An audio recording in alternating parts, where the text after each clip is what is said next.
जो गुजरात में जो दलित लड़का था, जो दूल्हा था, जिसको मारा गया, एक थप्पड़ मारा या जो भी मारा, छोटा मोटा कुछ मारा गया, और फिर उसके बाद उसको घोड़ी से उतारा गया, क्योंकि वहां के जो ऊंच जाति के जो लोग थे, उनको यह सहन ही नहीं हुआ कि एक दलित दूल्हा हमारे सामने कैसे घोड़ी पे बैठ सकता है।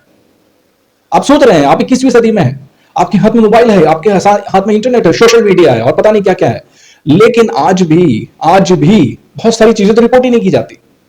और रिपोर्ट इसलिए नहीं की जाती क्योंकि जो राजनीति में जितने भी ब्यूरोक्रेट्स हुए हैं, या राजनीति में जितने भी लोग ऊपर पावरफुल बैठे हुए हैं, पोजीशंस में हैं, वो सब के सब ऊंची जाति के लोग हैं। अब वो ऊंची जाति के लोग हैं, वो सारी नीची जाति के लोगों को क्रिमिनल्स बना के रखते हैं। अब उन्होंने कुछ क्राइम नहीं किया है तो भी वो क्रिमिनल्स हैं। देखिए, दो शब्द हैं, एक होता है रूल ऑफ लॉ, जो कॉन्स्टिट्यूशन में कहा गया, बाबा साहेब अंबेडकर ने कहा कि there be rule of law, यानी कि कानून का शासन होगा। दूसरा एक शब्द है रूल बाय लॉ, यानी कि कानून के तहत आप दूसरों पर जबरदस्ती शासन करो। तो अगर कोई एक पार्टी जिसमें ब्राह्मण ज्यादा होंगे, ठाकुर ज्यादा होंगे, बनिए ज्यादा होंगे, वो अगर इस प्रकार से अपना राज करेंगे कि कानून को एक हथियार की तरह इस्तेमाल करके दलितों को, आदिवासियों को, बाकी सब छोटी जात के जो लोग हैं उनको परेशान करेंगे, उनको घोड़ी पर नहीं चढ़ने देंगे कि भाई हमारे सामने तुम घोड़ी कैसे चढ़ सकते हो, तुम्हारी कैसे हैसियत, तुम दलित हो यार, तुम प्रजापति हो यार, तुम कैसे घोड़ी चढ़ सकते हो, तुम शूद्र हो, तुम आदिवासी हो, तुम घोड़ी कैसे चढ़ सकते हो हमारे सामने, तुम कैसे बैंड बाजा बजा के बारात लेके जा सकते हो। बीबीसी हिंदी न्यूज की एक खबर है कि गुजरात में एक दलित व्यक्ति को, जिसकी बारात जानी थी, वो दूल्हा था, उसको घोड़े पर बैठने की वजह से जो जनरल कास्ट के जो लोग हैं, जो ऊंची जाति के जो लोग हैं तथाकथित, उन्होंने आकर उनमें से किसी एक व्यक्ति ने, जो ऊंची जाति का है, उसको आया, उसको कुछ थप्पड़ वगैरह मारा और फिर उसको घोड़ी चढ़ने से रोका गया।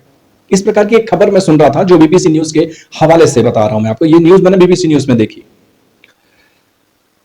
तो मुझे ऐसा लगा कि आज भी हम इतनी बात करते हैं, गुजरात मॉडल की बात होती है, कितना समृद्ध स्टेट है, इतना आगे निकल गया है, उतना आगे निकल गया है, लेकिन जाति व्यवस्था और जाति है कि जाति ही नहीं है।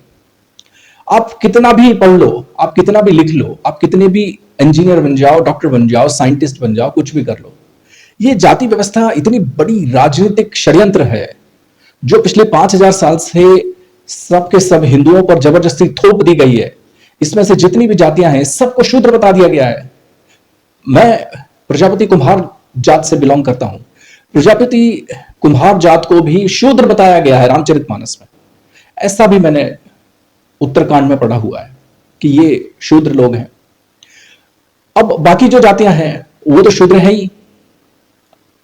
तो जो जितने भी दलित हैं, जितने भी शूद्र हैं, जितने भी शेड्यूल कास्ट, शेड्यूल ट्राइब या ओबीसी के कैटेगरी के लोग हैं, ऐसा नहीं है कि किसी को कोई राजनीतिक बात करनी है या राजनीतिक कुछ षड्यंत्र चल रहा है या कुछ नहीं कर रहा है।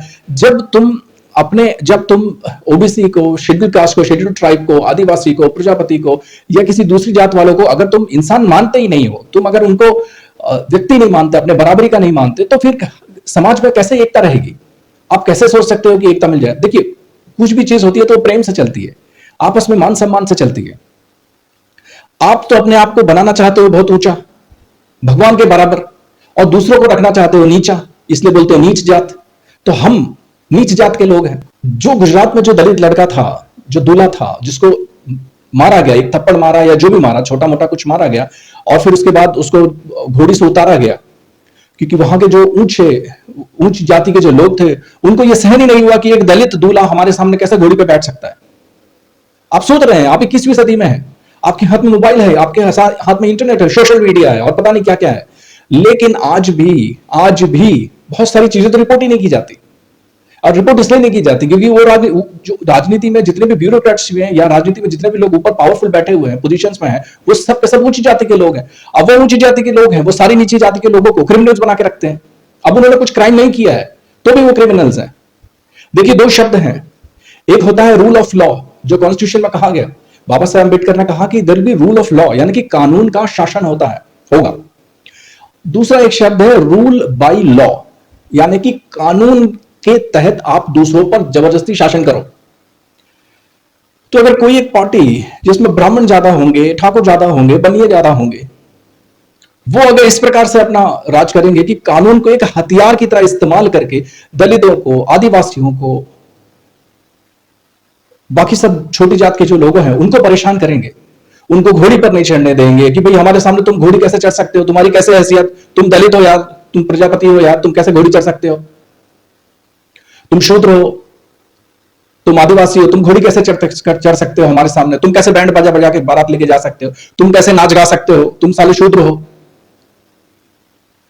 तो ये मानसिकता कैसे नहीं जा रही है? और ये मानसिकता किन लोगों में है? उन लोगों में है जिनके पास बहुत पैसा है, 5,000 साल से जिनके पास मंदिरों का धन आया, 5,000 साल से जिन्होंने सारी खेती बाड़ी की जमीन जिनके हाथ में रही, राजतंत्र राज सिंहासन जिनके हाथ में रहा, सारे के सारे ब्राह्मण हैं, ठाकुर हैं, दूसरी ऊंची जाति के जो लोग हैं।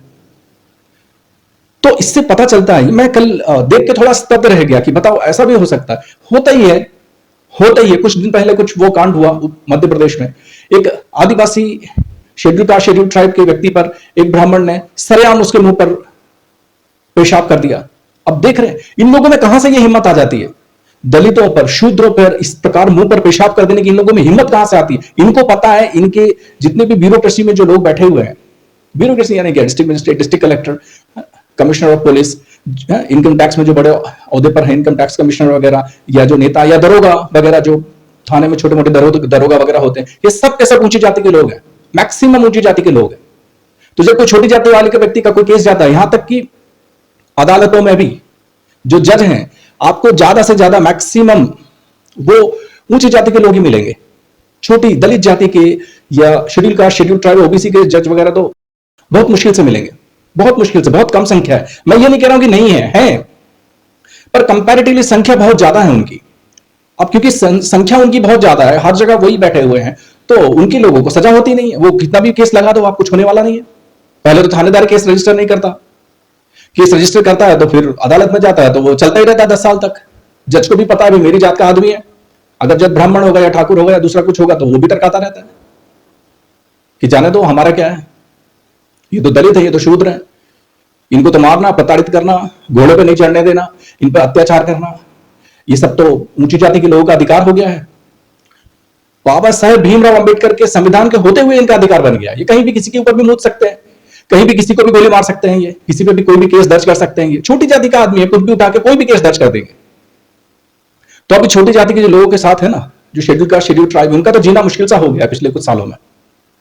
ऐसा लग गया जैसे पता नहीं भारत में छोटी जाति के लोग पता नहीं क्यों जबरदस्ती रह रहे हैं।